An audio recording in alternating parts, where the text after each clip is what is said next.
Greetings and welcome to Totality Town.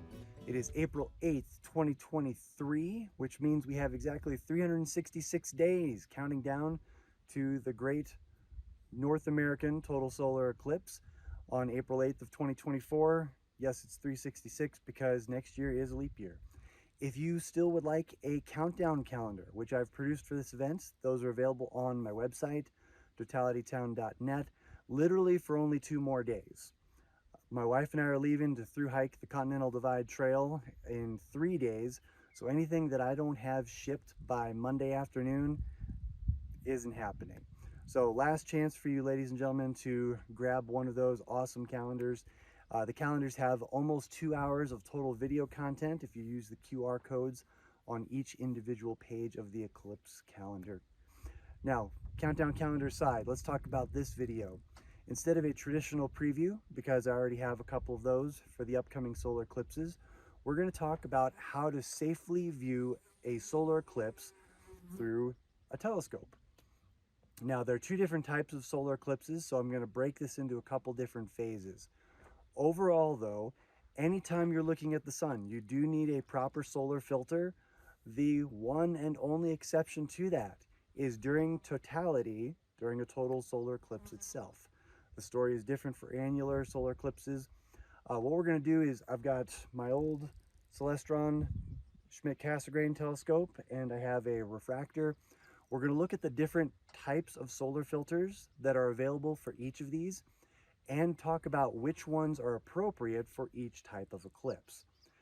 You can attach cameras to telescopes and get marvelous photos.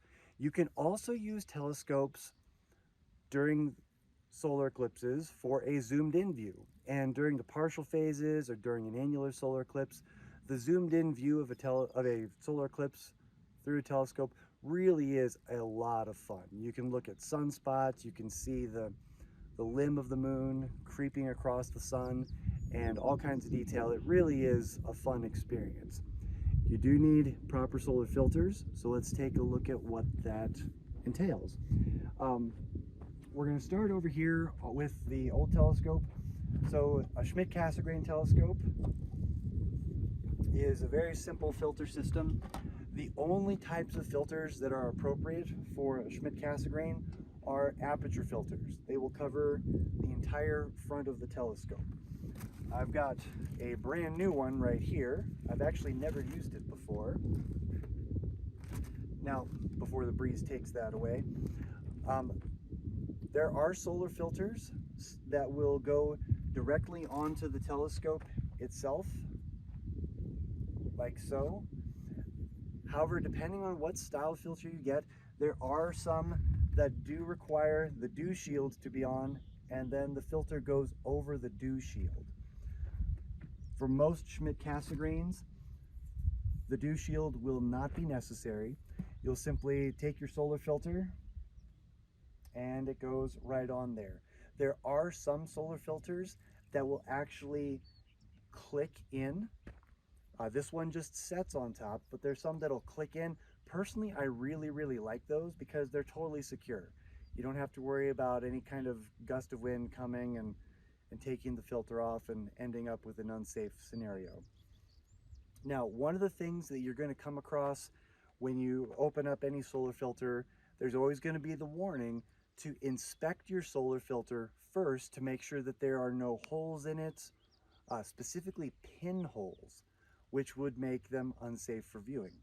Like I said, this is a brand new solar filter, so I know this one is good. However, I have had another solar filter for more than 20 years, and I forgot it this morning, but I'll do a quick cutaway here in a second. It has gone bad. It's developed some pinholes in it, and if you're like me, you read those warnings, inspect it to make sure it's safe. I don't know what I'm looking for. If that's the case for you as well, let me cut away here. I'm going to show you how to inspect a solar filter to see if it's still good and safe for use or not. So let me pause this, cut away. This is how you inspect to make sure that your film solar filter is safe to use. This demonstration is definitely going to be easier with my phone. So here we go. We've got the sun up. It's a beautiful day. Let's hold the solar filter up and you can see there's the sun's image right there. Now, what I'm going to do is I'm going to move this around a little bit. There are a couple of spots on the filter that might be a little bit difficult to see in the camera view right here. But right there, you see how there's this blemish and a bunch more lights coming through? That's a pinhole. That's going to render this filter unsafe. There was another one over here somewhere. Is that it? Nope.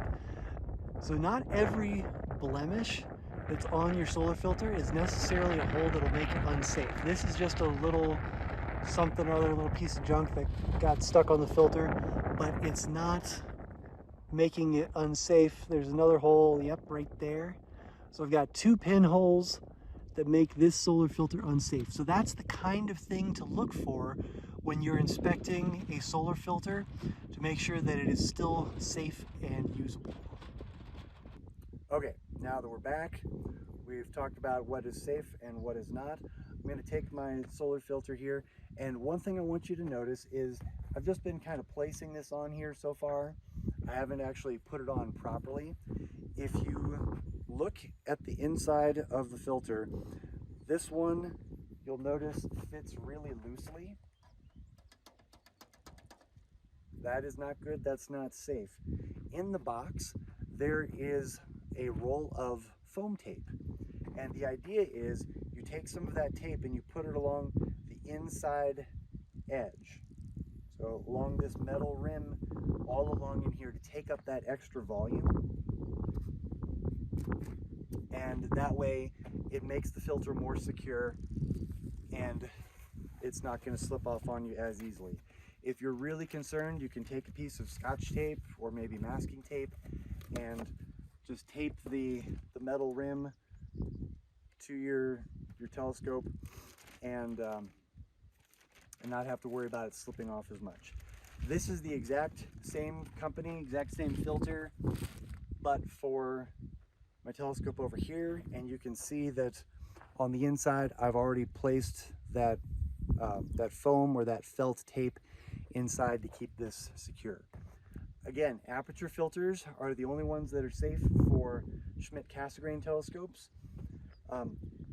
The advantages of these are great during all phases of annular solar eclipses. These are great for total solar eclipses because they are easy to remove during totality. So you can have your filter on, safely view all of the partial phases of the eclipse, and then during totality, you can slip it off if you wanted to do some visual looking at the corona through your telescope. Yes, it is safe to view the solar corona during the total phase of a solar eclipse only. You can do that through a telescope. There have been scientists that have done that a number of times, especially back in the 1800s. There were several very well-known astronomers who spent their time during the 1878 total solar eclipse looking through their telescopes, searching for the planet Vulcan, which we now know does not exist. All that to say, it can be done safely.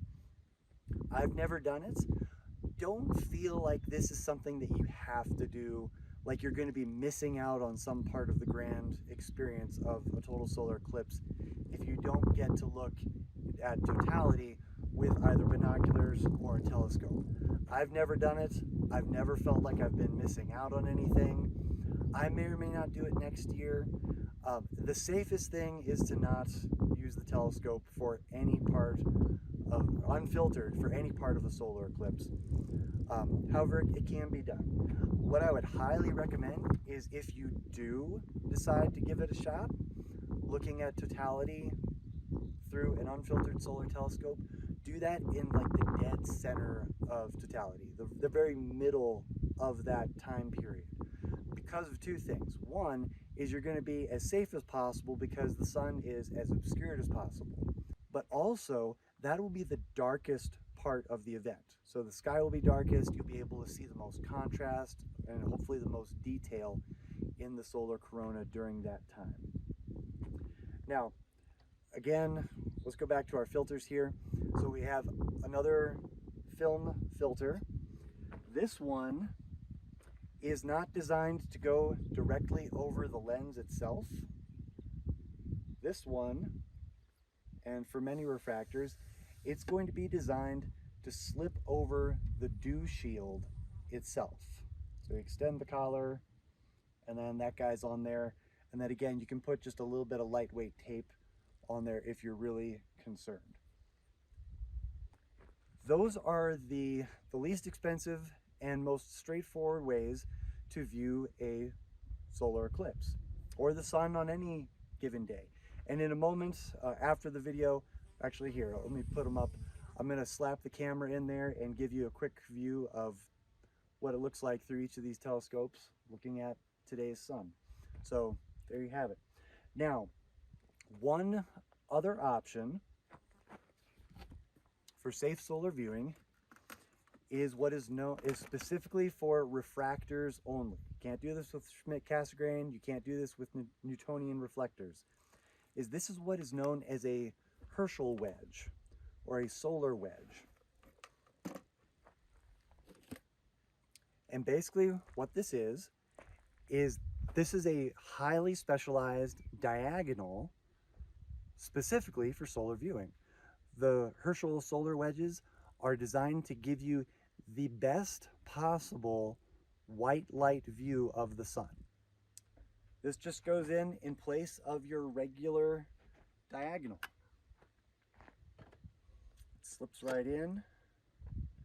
It's rather heavy, so when you tighten your set screws here, make sure you really crank them down because this thing can slip a little bit if you're not careful. So getting those really nice and tight. This allows you to view the sun without a filter up here at the aperture. Okay, the breeze died down, but that's a sign I need to speed this up here. Solar wedges are designed with neutral density filters built in. I'll show you what that looks like real quick. So this is the 2-inch solar wedge produced by Lunt Solar Systems. I'm a big fan of Lunt equipment for solar viewing. Hopefully you can see in here, this is a giant filter built in. It covers everything. No light is sneaking past that. The other thing that solar wedges are designed with is a massive heat sink here at the back. These don't block quite as much light as your traditional aperture filters that are made out of film or glass. The neutral density filter takes it down to safe levels. The heatsink in the back also shunts extra light and extra heat so that it's safe to view. What you do need to look out for though is the image brightness. You take your eyepiece and you put it right in here. However, a little bird. However, the view of the sun is going to be incredibly bright. It's safe. I've asked Lunt this a couple of times because I was surprised by just how bright it is. However, it's not comfortable. So what's highly, highly recommended is that you get a polarizing neutral density filter to go into your eyepiece. Solar wedges, again, they're designed to give you the best, most detailed view of the sun in white light out of any telescopic accessory. However, if you're talking about eclipses, these are not good for totality. Now, like the annular solar eclipse coming this October, this would be a marvelous tool. You leave it in the entire time. However, if your goal is to do any telescopic viewing of the total phase of a total solar eclipse, you don't want this for that particular purpose because, you know, the aperture filters, you can just slip off and you're right into it, you're using everything and you're good to go. If you were to try and accomplish the same thing with a solar wedge, you would have to remove the solar wedge, put in your regular diagonal and eyepiece, refind the focus so that you actually had a crisp, clear view, and that's gonna all cost you time that you don't want to spend fiddling with equipment. You never want to fiddle with equipment during totality. You always want to have everything set up ahead of time and just be able to enjoy. If this video has been helpful to you, please consider subscribing to the channel. My personal goal is to get up and above that 1,000 subscriber mark in the next month or two, so I'd appreciate your help with that. I also have a bunch of Eclipse videos that I've already made. They're already into YouTube and they'll be released over time, over the next couple of months. And there are going to be some more videos that I do when I finish my through hike, Lord willing, and we get back in late September, early October. Please consider subscribing. Make your plans now for the solar eclipses, whatever it is you decide to do. Thank you again for joining me here on Totality Town. See you again next time.